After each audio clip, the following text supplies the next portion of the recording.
उत्तर प्रदेश और मध्य प्रदेश की तर्ज पर अब दिल्ली में भी बुलडोजर को लेकर बवाल है। दरअसल दिल्ली के जहांगीरपुर इलाके में हनुमान जयंती के मौके पर हुई हिंसा के बाद पुलिसिया कार्रवाई तेजी से आगे बढ़ रही है। कई संदिग्धों की गिरफ्तारी हो चुकी है और कईयों की होनी अभी बाकी है। पुलिस सीसीटीवी फुटेज खंगालकर हिंसा के सभी पहलुओं को बारीकी से जांच कर रही है और अपनी कार्रवाई को आगे बढ़ा रही है। इसी बीच खबर ये आई कि अब दिल्ली के जहांगीरपुरी इलाके में अवैध कब्जों को बुलडोजर के जरिए जमींदोज किया जाएगा। बस इसी के बाद राजनीति तेज हो गई है। वहीं बुलडोजर से कार्रवाई के फैसले को लेकर एआईएमआईएम के राष्ट्रीय अध्यक्ष और सांसद असदुद्दीन ओवैसी का जमकर गुस्सा फूटा है।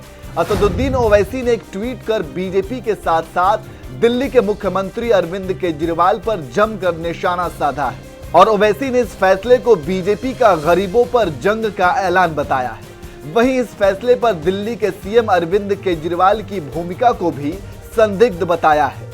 असदुद्दीन ओवैसी ने अपने ट्वीट में लिखा कि बीजेपी ने गरीबों के खिलाफ जंग का ऐलान कर दिया है। बीजेपी अतिक्रमण के नाम पर यूपी और एमपी की तरह दिल्ली में भी घरों को तबाह करने जा रही है।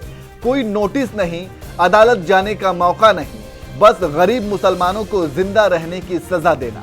अरविंद केजरीवाल को अपनी संदिग्ध भूमिका को स्पष्ट करना चाहिए। क्या उनकी सरकार का पीडब्ल्यूडी इस विध्वंस अभियान का हिस्सा है? क्या जहांगीरपुरी के लोगों ने उन्हें इस तरह के विश्वासघात और कायरता के लिए वोट दिया? उनका बार बार बचना पुलिस हमारे नियंत्रण में नहीं है या काम नहीं करेगा। अपने ट्वीट के अंत में असदुद्दीन ओवैसी ने लिखा, निराशजनक स्थिति। चलिए अब आपको पूरा मामला बताते हैं। दरअसल हनुमान जयंती के मौके पर हुई हिंसा के बाद बीजेपी ने जहांगीरपुरी हिंसा में शामिल आरोपियों के द्वारा कराए गए अवैध निर्माण पर बुलडोजर चलवाने की मांग की थी, जिसके बाद अब बीजेपी शासित उत्तरी दिल्ली नगर निगम ने जहांगीरपुरी में बुधवार और बृहस्पतिवार को 2 दिवसीय अतिक्रमण रोधी अभियान चलाने का फैसला किया गया।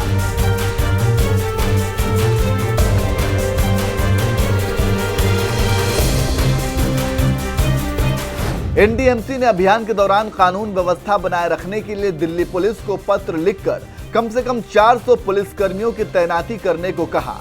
तो इस तरह से एक तरफ अवैध कब्जों पर बुलडोजर की कार्रवाई हो रही है,